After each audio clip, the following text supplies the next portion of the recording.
खेसारी जी की फैंस का डिमांड यही था। जी हाँ, नमस्कार दोस्तों, आप लोग देख रहे हैं भोजपुरी मीडिया। दूरे रहीं राजा जी, गाने का नाम है दूरे रहीं राजा जी, और ये गाना आ रहा है खेसारी म्यूजिक वर्ड से। जी हाँ, जो भी खेसारी लाल यादव जी का गाना आता है खेसारी म्यूजिक वर्ड से, वो एकदम ट्रेंडिंग में चला जाता है।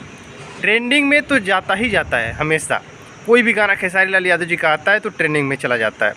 तो दूरे रहा राजा जी, खेसारी लाल यादव जी का ये गाना आ रहा है खेसारी म्यूजिक वर्ड से कल।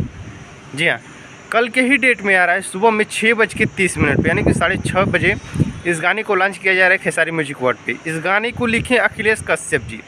हालांकि हमको लग रहा है अखिलेश कश्यप जी का ये पहला गाना ऐसा लग रहा है कि खेसारी म्यूजिक वर्ड से छूट रहा है, क्योंकि अखिलेश कश्यप जी का उनका चैनल खुद हो चुका है अन्नपूर्णा फिल्म, और इसके पहले जो भी जितना भी गाना देते थे आदिशक्ति फिल्म के लिए देते थे, ग्लोबल म्यूजिक जंक्शन के लिए देते थे, और ब्लू विट्स भोजपुरी के लिए।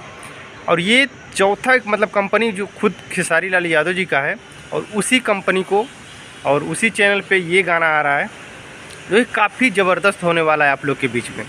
हालांकि अभी कई विवाद तो चल रहा है, जो कि आज में ही विवाद हुआ, जो कि दुल्हनिया लंदन से लाएंगे कुछ ऐसे करके एक मूवी है, जो इस पे भी बहुत विवाद भी हो रहा है। देखना इसका रिस्पॉन्स तो अभी हमको नहीं लग रहा है कि मतलब सही हो रहा है। और जब से ही विवाद हुआ है पवन सिंह खेसारी लाल यादव में, और ये सिनेमा घरों का मतलब एकदम दुर्दशा ख़राब हो चुकी है, किसी की भी कमाई नहीं हो पा रही है, ऐसा कहना है उन लोग का। बाकी अपनी राय ज़रूर बताना, क्या ये सही है या गलत है। खेसारी लाल यादव जी के साथ जो आज हुआ मूवी को लेकर, क्या ये सही है या गलत है, आप लोग कमेंट बॉक्स में ज़रूर बताइएगा। तो प्लीज़ आप लोग तैयार है कल के ही डेट में।